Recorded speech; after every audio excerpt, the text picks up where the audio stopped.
How are things going? What's going on? No, they're grinding now. We're grinding this thing out, trying to hire some coaches. We're getting some people on board. Very excited about our direction right now. Have you been able to whittle through that 142 text message that you received and mentioned in that press conference? And is the reception what you thought it would be? As you got those 142 messages, is everyone's ready, willing, and able to get on a plane to get here as soon as possible to be a part of this? Absolutely. And that's the hard part. You have so many people who really want to be a part of it. You got to kind of weed through it and make sure you get the best fit for what we're trying to accomplish. Some people are coordinators, past coordinators, who might not have that opportunity on offense, and then they have to realize, well, okay, that's a little different. Some guys are tight end coaches who have been receiver coaches. I mean, it's a lot of different scenarios that you have to work through, but I feel comfortable we'll get there. You announced today you're retaining special teams coordinator Chris Tabor. What led to that decision? Well, that's me and Chris sitting down and having a great conversation about what it is that we're trying to accomplish. We want to have one of the better special team groups in football, all of pro football. He's done a great job here. He's been here through 3 head coaches, so he's kind of seen it all.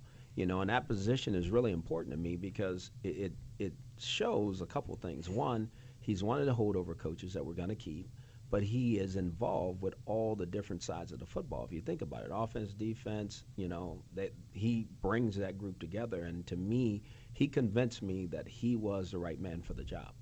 As far as the other candidates go, any updates you can provide on that other than you have a lot of good people in here? I saw that look. You're trying to get something out of me. You're not getting anything. No, I won't give that away yet. I think we want to continue to get some people in the fold, and then we'll make some decisions, and I'm sure we'll put it out, when the time is right. The one key factor or one key position that I believe, a lot of people are kind of, waiting is the defense coordinator, simply because the Cleveland Browns defense for the past 2 years has been a problem. They were better in 14 than they were this past year in 15. And for me personally, as a former defensive player, are you looking for the guy, or are you looking at this roster and then finding a guy? And is it going to be a 3-4, or is it going to be a 4-3, or kind of a hybrid based on the type of person that you bring in here? Well, I think it's a combination of what you just said. I mean, first, I've looked at our personnel, and I know our personnel, having played against them twice. And then you look at what's out there for defensive coordinators. And I want the best. And no, I don't want somebody that's going to make us change everything we're doing. I don't think you get a chance to hit the ground running that way. But at the same time, we might have to tweak this or tweak that so that we can be the best we can be. So as you go through it, you're trying to find a guy, one, that's the best fit.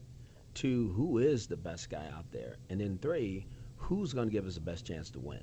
And that's what's important. When you look at the quarterback position, what do you believe are the most important traits that you want your quarterback to have to be successful in the NFL? Well, I think the first thing, obviously, it goes without saying, he's got to have arm talent, and leadership ability is huge. Poise under pressure, because on third down, that's when it's tough, and the guy's got to have poise under pressure in that situation. The other thing I think the guy's got to have, he's got to have some charisma a little bit, because he's got to be the face of the franchise. He's got to be able to get this crowd and our team and everybody behind him, and I know that kind of falls in the leadership spectrum as well, but he has to be able to, when things are not going well, everybody can look to him and he can make the magic happen. And then the last thing I think the guy's got to be able to do, he's got to be able to take care of the football, That's one of the things that I'm huge on. You can't play here if you're going to give the other team the ball. That's the only way we can win. The key to us being better on offense, the key to us being better on defense, one, we got to take care of the ball on offense, and then we got to get turnovers on defense. Take care of it and then take it away. You've basically been an offensive coordinator, 4 times in the National Football League, so you've seen the evolution of the game, and I'd say from 2009 till now it's really evolved as a passing game, and you led Andy Dalton this past season to by far his most efficient season, and for me, when I watched tape, what stood out is the ball was coming out quicker, and it seemed that he was doing a better job kind of pre-snap processing and then immediately processing post-snap. Do you think that as much as you talked about the physical traits in a quarterback, is the intellectual side of it with all the complicated schemes becoming more important than ever in the NFL? It's huge. A guy that hasn't had an opportunity to be able to see different defenses. We see so many of these defensive coordinators are good. All the overload blitzes, all the mug linebackers, disguises, all the secondary disguises, and being able to adapt on the sideline. I don't think people really understand during the game. Sometimes defenses are doing things you have to adjust and try something different. And if a guy can't retain that information, or if he can't handle those adjustments, then it's hard for them to play in this league, because that's what defenses are trying to do. They're trying to make it hard for the quarterback.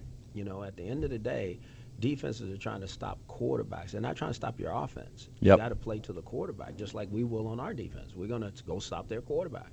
So I understand that, and the quarterback has to understand that. They're trying to hit him as soon as he walks off the bus. So to me, my saying is, you know, you might as well start on your knees, because everybody wants you on your knees. So let's understand that. Start by praying, you know, and work your way back up. So that's a great way to go about it. And you speak of quarterback, and we had Josh McCown yesterday on this very same show, just talking about your hire and studying you, and obviously looking up to you and what you've done so far in the National Football League. Andrew Hawkins has tweeted about your hire. Have you, in between, you know, putting the staff together over the last, 48 hours, have you been able to reach out to any of the players and or at least be in tune to the reception of you now being named the head coach of the Cleveland Browns? Absolutely. I've been fortunate enough to have conversations on the phone, be it talking or texting with several guys. I've had 2 guys come in the building today, and that was exciting to bring them to the office and talk to them. I wanted them to know my door is always open. Sure. And we'll stop when these players walk in. I don't care what we're doing. We're going to stop because they're important. And but I'm trying little by little to get a hold of. I want to get a hold of every guy on this team and talk to them and tell them about what we're trying to accomplish and the excitement that we need to have here. All right, one question I put onto Twitter, if you have questions for Hugh, what would you like to know? And this is something that the last few years has been a theme, and you are blessed certainly down in Cincinnati with A.J. Green, who fits everything you want, size, speed, route running, everything. You also had Marvin Jones, Mohamed Sanu. What do you want in a receiving core? I know why that's being asked, because we got the Smurfs here, right? Yes, indeed. And we all love Hawk, by the way. Let me make no mistake about it. I love Hawk. He's tremendous. Benjamin, Yep. Gabriel. I mean, I don't worry about size, because when you think of Antonio Brown that plays at Pittsburgh, no one talks about Plays size. big. He plays big. Can you play big when the team needs it most? And obviously everybody likes a guy that's 6'1", 6'2", that runs 4.3, that can stretch the field and make vertical plays and run away from everybody. I don't get caught up in that as much as can the guy play football. Yep. Is he a football player? Does he have a passion and a desire for the game? That's the guy that I think we want to put out there and compete with. When you look at the running backs that you're inheriting here, I know in Cincinnati you had Jeremy Hill, more your power back, and then you had Giovanni Bernard, who could do everything, but certainly very flexible, creating mismatches in the passing game. When you look at Isaiah Crowell and Duke Johnson, while they may not have the pedigree or draft status of those two, do you see some similarities with that tandem? Yes, I do. I mean, obviously Duke really came on last year and played extremely well. He's a talented player. I had a chance to be down there for his pro day and watch him work out. Well, he has some hands. Yeah. He can catch it. He can run with it. He's a 3-down back. He'll protect. I mean, so he has exactly what you're looking for. When I watch Crow, I just go watch the San Francisco game. I mean, are you kidding me? The guy played big time, but what I want him to understand, you got to do that all the time. Yep. Yeah. We're not looking for it some of the time. The big-time backs in this league, they're able to produce all the time, and that's what my challenge would be to him. Let's take it to the next level and be that player week in and week out. And you prefer more a power running style than, say, a zone style. And that's what we went to kind of at the end of the year, the last quarter of the season. He averaged 5 yards a carry, had 300 yards in the last 4 games. Mm-hmm. And I think that suits him, as to your point. Mm-hmm. Another guy who is a big player and had his best year in the National Football League is Gary Barnidge. And I think another guy in Cincinnati that had his best year once he finally got healthy in Tyler Eifert. And I kind of said, Barnidge, as a late bloomer, had his best season, and I don't expect him to ever hit those numbers again, and then you go hire Hugh Jackson as our head coach. That's right. And the number of targets that Eifert got down the red zone is very similar to what Barnidge was and the role that he played on this offense. And can we expect Gary Barnidge, who's now been resigned for another 3 years here to Cleveland, to play and be in those advantageous situations to win one-on-one battles or create those matchup situations to win consistently, as Tyler Eifert did in that Cincinnati offense? I think he can. I mean, he's demonstrated that. I mean, if you have a skill level, I don't care what position it is, we're going to showcase it. If he can score touchdowns, we're going to give him opportunity to score touchdowns. If he can make down-the-field catches, we're going to let him make down-the-field catches. I think it's really important to create an environment that whatever your players do well, give them an opportunity to do it. And that's what you've seen from Tyler Eifert. He scores touchdowns. 13 touchdowns in really 12 games. That's really what he played last year. That's amazing to me. So if we can get that kind of production, which I think we can, and obviously Gary had a tremendous season last year, so he'll come back excited and ready to go, and we'll give him a chance to be all he can be. Fans blowing me up on Twitter, and I got to give a shout out to one guy from Berlin saying he wanted to let you know that they got your back all the way over in Berlin, Germany. He listens to the show every single day. And you talked about Tyler Eifert. All those touchdowns but one came in the red zone. And I dug in the numbers, and one of the things the Browns were not good at, scoring touchdowns in the red zone. One thing that you've always been good at, scoring touchdowns or producing touchdowns for your offense in the red zone. It's so important in the NFL. How have you been so successful down the red area? Well, I think it's, one, I think we try to create an environment where our guys understand what we're trying to accomplish, and we have a few theories that we have down there, touchdown, check down, or, and we try to create mismatches. This is a game of matchups. Yep.